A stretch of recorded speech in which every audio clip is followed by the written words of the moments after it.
Welcome to our channel. Today we how to activate LinkedIn messaging templates with Grammarly beginner guide step by step clearly. To activate LinkedIn messaging templates with Grammarly, start by logging into your LinkedIn account. Once logged in, navigate to your profile by clicking on your profile picture in the top right corner. Next, click on the More button located in the header section of your profile. From the drop-down menu, select Settings and Privacy. In the Settings menu, look for the Account Preferences tab on the left side. Click on that tab to reveal more options.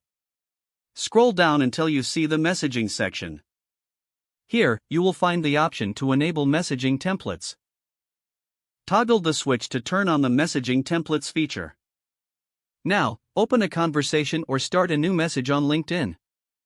You should see a templates icon at the bottom of the message box. Click on that icon to access your templates. If you want to create a new template, click on Create Template.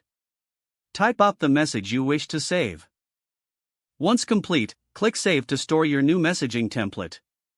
To ensure Grammarly assists you while using these templates, make sure the Grammarly extension is installed and active on your browser. If you haven't installed Grammarly yet, go to the Grammarly website and download the extension for your browser. Follow the on-screen instructions to install the extension.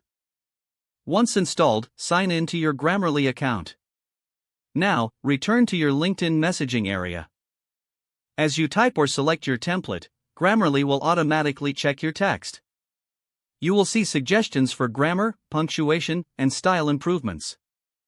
Make any adjustments as needed based on Grammarly's feedback. Now you can use your LinkedIn messaging templates effectively, enhanced by Grammarly's writing assistance. That's it. Now you can communicate more efficiently and professionally on LinkedIn. If the page does not load, refresh the browser or try again in a private or incognito window. Make sure you are using the correct email address, then retype it carefully to avoid small typos. If your password is not accepted, use the reset option and create a new strong password. You can check your spam folder for verification or security emails, then complete any requested confirmation steps. Don't forget to like this video and subscribe to our channel for more step-by-step tech guides.